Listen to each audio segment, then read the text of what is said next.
ओम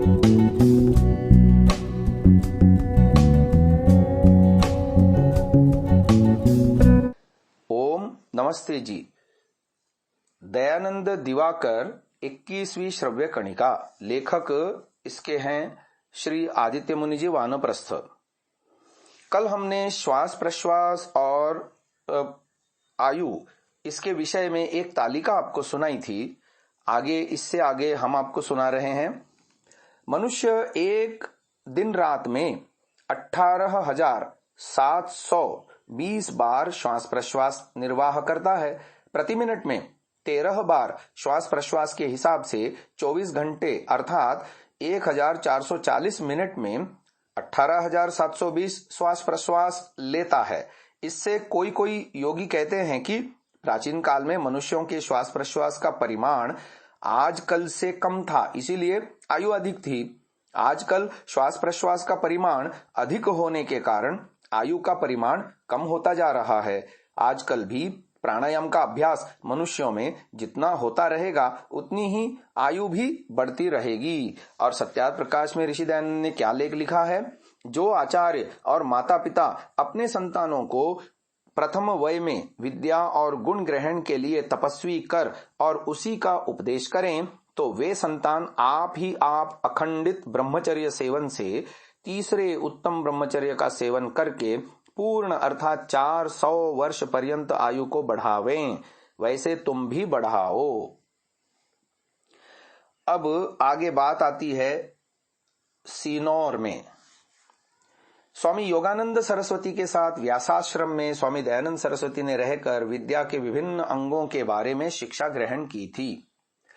व्याकरण के जटिल प्रश्नों के समाधान के लिए किसी अच्छे वैयाकरण के पास जाना जरूरी समझकर उन्होंने स्वामी दयानंद को सीनौर में पंडित कृष्ण शास्त्री नाम के चित्पावन दक्षिणी ब्राह्मण के पास भेज दिया था, जिसके पास रहकर स्वामी दयानंद सरस्वती ने व्याकरण की उच्चतर शिक्षा प्राप्त की थी।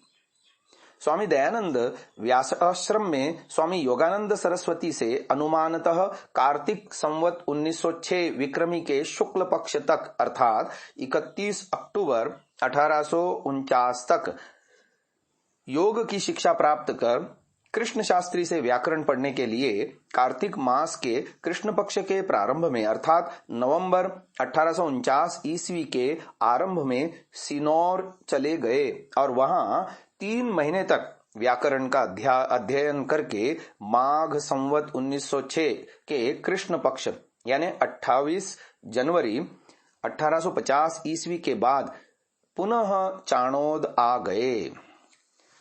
पुनः चाणोद और अहमदाबाद में सीनौर में प्रसिद्ध व्याकरण पंडित कृष्ण शास्त्री से व्याकरण शास्त्र का सीनौर में प्रसिद्ध वैयाकरण पंडित कृष्ण शास्त्री से व्याकरण शास्त्र का विशेष ज्ञान प्राप्त करने के बाद और क्रियात्मक रूप से योग विद्या सीखने के लिए स्वामी दयानंद सीनौर से चाणोद पहुंच गए थे। उन्हें पता लगा था कि वहां स्वामी ज्वालानंदपुरी और स्वामी शिवानंद गिरी नामक 2 योगी पुरुष रहते हैं।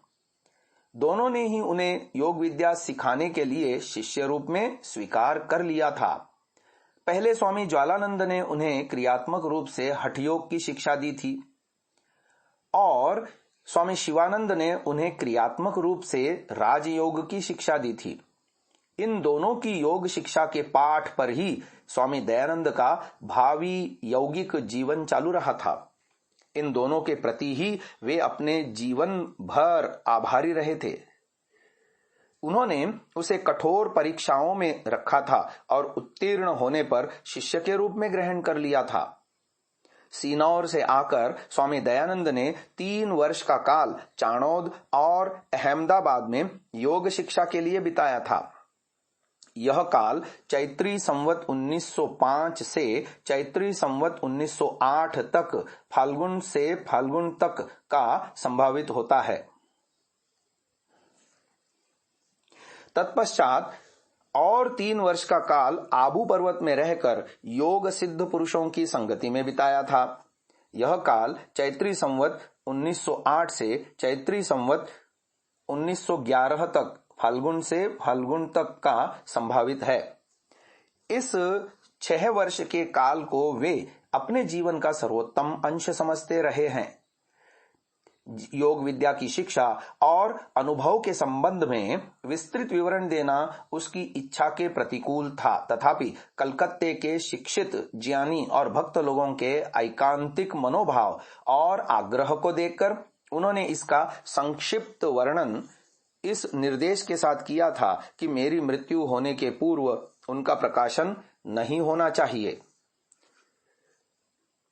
योग विद्या शिक्षा के 6 वर्ष शीर्षक इस तृतीय अध्याय के समस्त विवरणों को मार्च 1873 ईस्वी में स्वामी दयानंद ने अपने योग शिष्य पंडित हेमचंद्र चक्रवर्ती को लिखाया था, जो उनके सानिध्य में पर्याप्त समय तक रहे थे।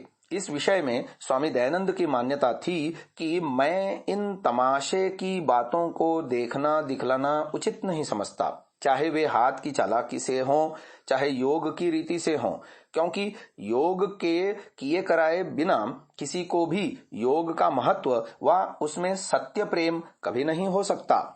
वरन संदेह और आश्चर्य में पड़कर उसी तमाशे दिखलाने वाले की परीक्षा और सब सुधार की बातों को छोड़ तमाशे देखने को सब दिन चाहते हैं और उसके साधन करना स्वीकार नहीं करते।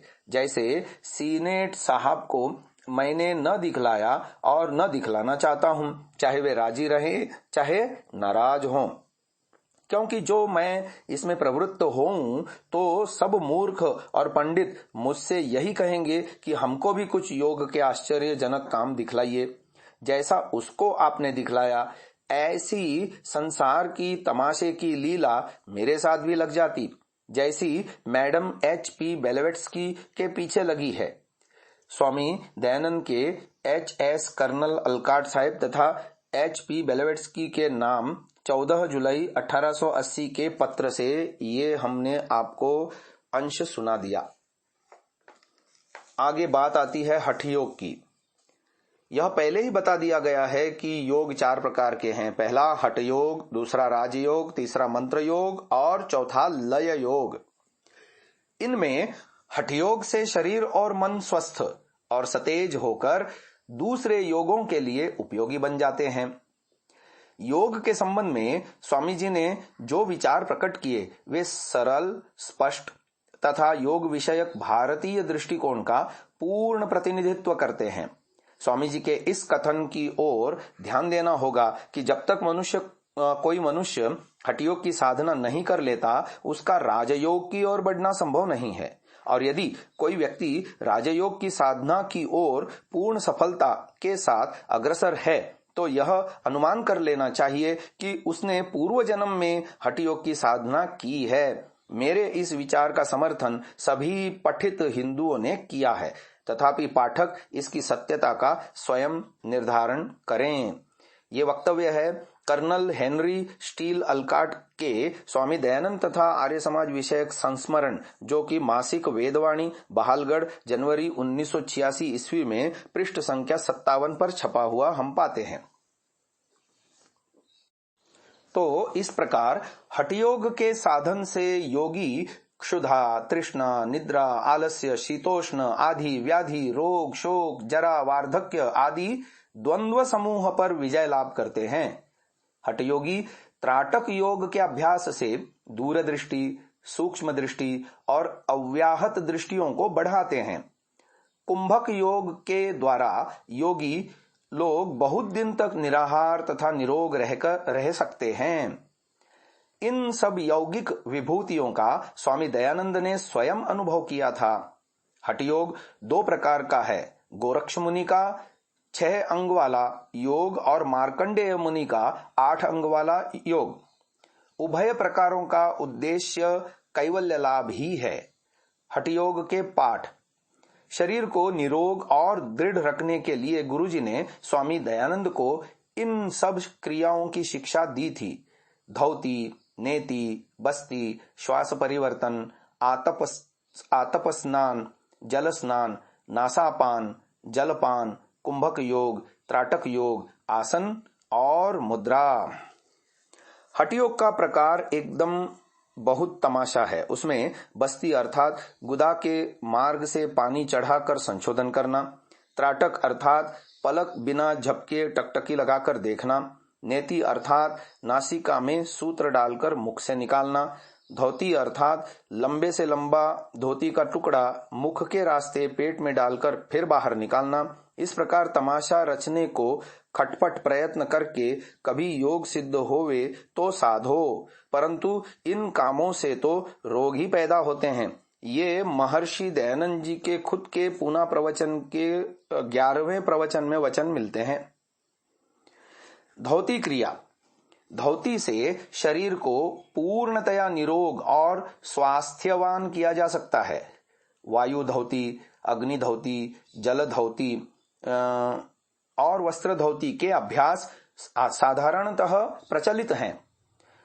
रोगियों व भोगियों के लिए इनका अभ्यास करना कठिन है। इससे उदर और वक्ष स्वस्थ होते हैं। आगे की बात हम कल के श्रव्य कणिका में आपको सुनाएंगे। इसे यहीं विराम देते हैं। ओम।